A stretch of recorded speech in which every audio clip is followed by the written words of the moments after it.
Welcome back. Are you ready for our discussion of literature testing? Okay, that's good. It has been said that in literature testing, there's far more practice than principle. This is because a consensus as to how literature is to be tested has not yet been obtained. Interest in literature testing has not grown as fast as that in testing reading or writing. Of course, we have been conducting literature tests, but what do these tests measure? And what is it that they are supposed to measure? This question brings us back to the goal and aims of literature testing, specifically in secondary schools. Many school literature programs focus on one or two or all of the following broad domains. 1. Knowledge of the literary or cultural heritage of a people. 2. The development of skilled readers and critics of literary texts. And 3. The encouragement of personal growth through reading and involvement with the text. However, there are those who contend that all these domains can be subsumed under literary competence.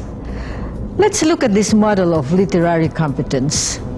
Note that literary competence encompasses several sets of skills: understanding plain sense, understanding context, learning to empathize, learning to appreciate, learning the critical framework, and learning to be creative. Each of these skills include both language and reading skills, making them integral to each other. Furthermore, the set of skills can be used selectively depending on the goal of any group or individual. Now, what are the implications of this model for literature testing?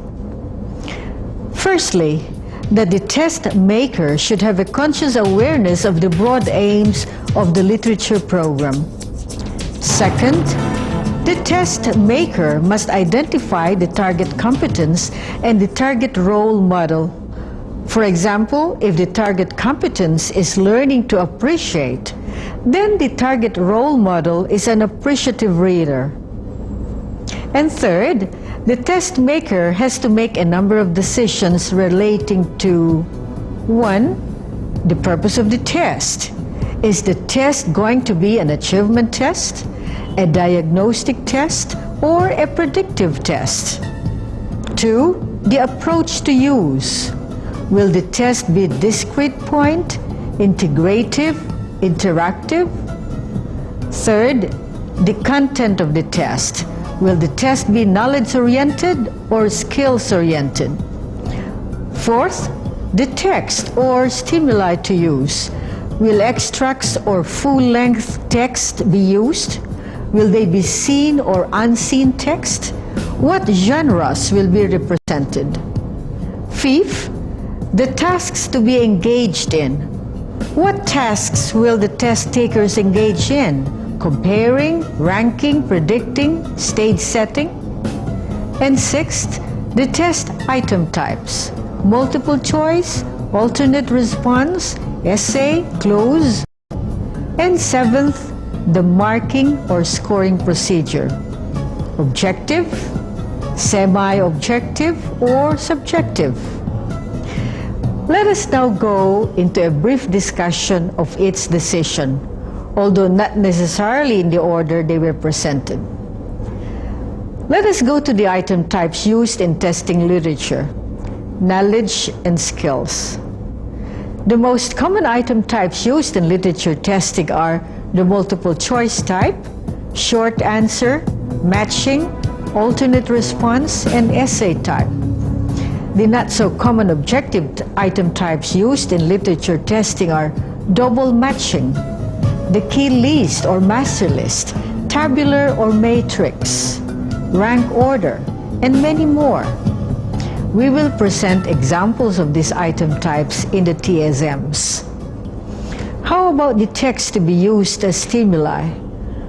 What are some guidelines in the selection of texts? Is it worth noting that whatever the competence test, will involve text seen or unseen. Seen text refer to literary material that have been previously read by the test taker, either in class or elsewhere.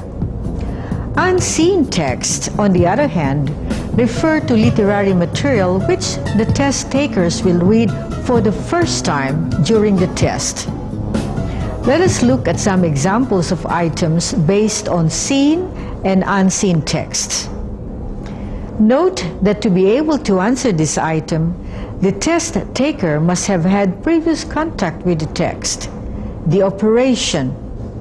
The text is a seen text.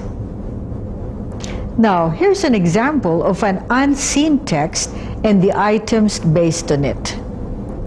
Note that the test taker comes in contact with the text during the test itself.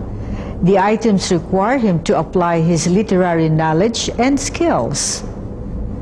Seen and unseen text may be full-length or extracts. The poem, "Time is a pair of scissors," is a full-length text.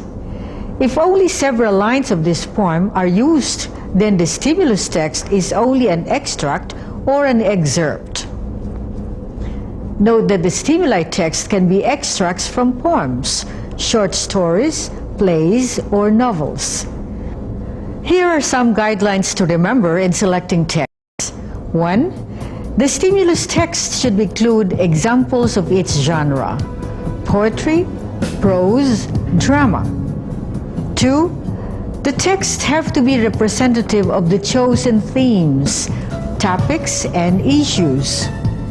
3. Select text which match the cognitive level of the students, even if they are linguistically difficult. 4. The piece must be long enough to generate a meaningful activity, but short enough to be practical in the time of the activity. In sum, depending on test goals and expectations, the test writers select texts which fall at different points along these continuums: seen versus unseen texts, extracts versus full-length texts, from conceptually inaccessible to conceptually accessible texts, from texts which do not activate specific skills and/or knowledge to texts which can activate specific skills or knowledges. If you were to go over the texts you have taken up in class or those which you have used in your tests, could you place them at appropriate points in these continuums? Our next concern will be the content of the literature test. But can we pause for a short while for a station break? Stay tuned.